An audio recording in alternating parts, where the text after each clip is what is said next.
Hey guys, what's up? It's Gwbsgaming. Today we got a really funny thing that happened to me today, and it was just funny, and I think you guys will enjoy it.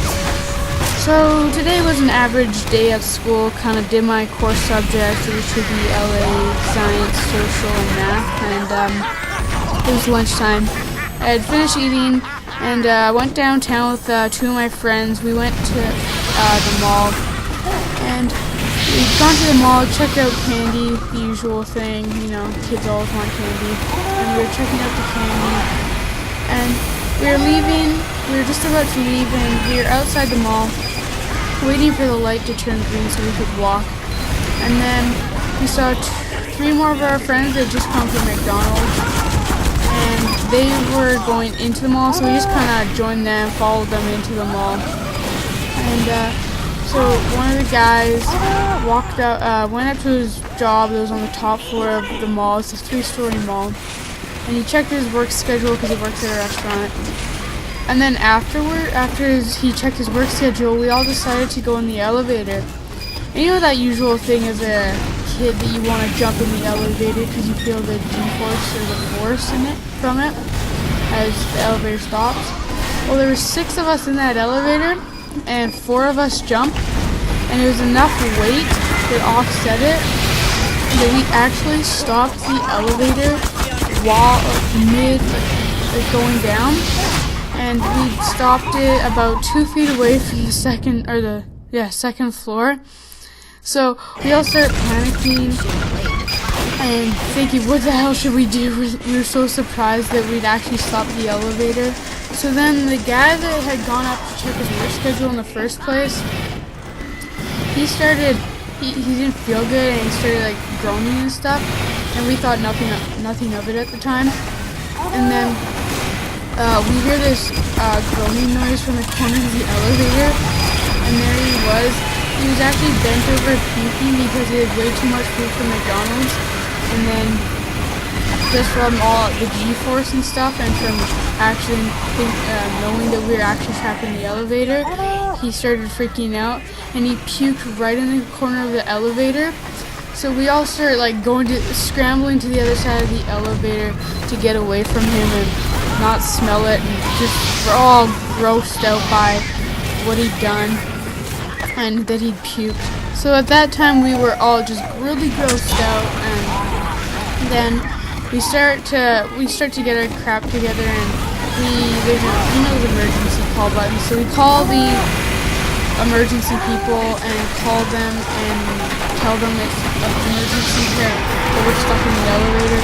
So we call this lady, and she's on the phone, and we tell her we're stuck in the elevator, and she gets maintenance over there. But it was quite a while. It was like, she said maybe a couple minutes, but then it was like 10-20 minutes before anybody was there.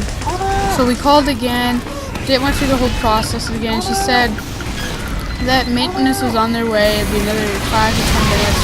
So we waited, and halfway through this time period of things, one of the other guys got a nosebleed, and we didn't have any tissues, so there's blood all over the floor in the elevator. His hands were covered in blood, and at this point we were just like, well, what else could go wrong? It started heating up. It was just a horrible experience, really, and just so many bad things had happened. So after he was done his he wasn't done, but one of the other guys actually had to give him his sock so that he could stop his nosebleed. And he gave him a sock, he finished up his nosebleed, and then we kept trying to open the elevator doors to see if someone was there. And we saw someone's foot, and we thought, oh yay, someone's here, they'll get us out in a little bit. And he starts talking to us, and we're like, okay, we'll get you out in a little bit. So we're like, okay, great. So we go and sit down in the corner, and we start watching South Park, and we're laughing our butts off at South Park. And by this time we've already missed about a class of school, like 45 minutes of school. We're kind of not enjoying it, but we know we're good, we're safe. So then, since we knew we were getting rescued and getting out of there, we started coming up with this plan of whether to not tell the truth, because you know whenever you do something bad, you always think to tell the truth, not to tell the truth. We all came up with the idea not to tell the truth, lie, and say that we did not jump and that the elevator just stopped.